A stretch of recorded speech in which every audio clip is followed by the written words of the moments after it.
আসসালামু আলাইকুম। Hi everyone. আজকে আমি খুবই সহজভাবে বিয়েবাড়ি স্টাইলে চানার ডালটা রান্না করব।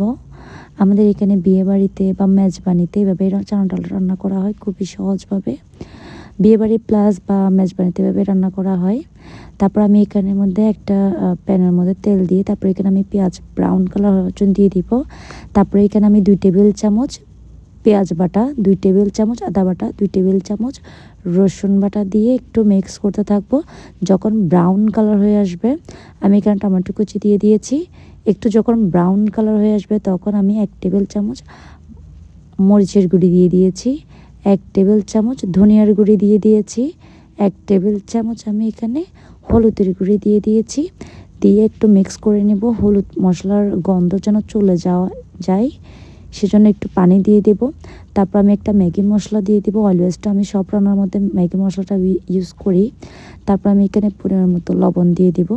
আমার কিন্তু 1.5 টেবিল চামচই লবণ লাগছে, কারণ আসলে চানার ডালটার মধ্যে একটু লবণ বেশি লাগে, সেজন্য আপনারা পরিমাণ মতো করে আপনারা দিয়ে দিবেন। আমি এখানে রাঁধুনি মেজবানি গরুর মাংস দিয়ে আজকে এই চানার ডালটা রান্না করব।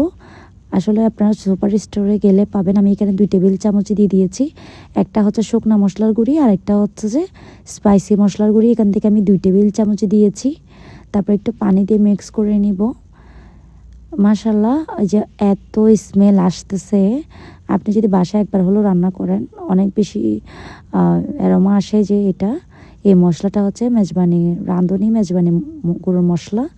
আপনারা চাইলে যে মুরগির মাংসের হাড় দিয়ে রান্না করতে পারেন। আমি গরুর মাংসের হাড় দিয়ে রান্না করব, হাড় চর্বি দিয়ে সুন্দর করে। আমি এখানে একটু ধনিয়া পাতা দিয়ে দিব, একটু মিক্স করতে থাকবো।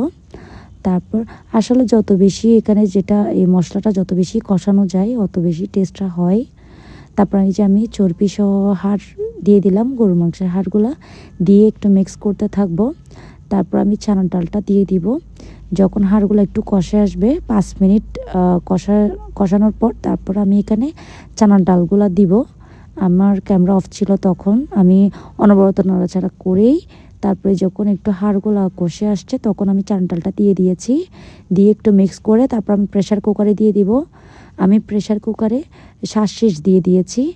এই তো আপনারা শ্বাস দিতে পারেন, যেহেতু আমার এখানে গরুর মাংস আছে সেজন্য আমি শ্বাস ইউজ করেছি। আপনারা চাইলে 5 শিশও দিতে পারেন। দিয়ে সুন্দর করে যে দেখেন মাশাআল্লাহ কত না সুন্দর হয়েছে।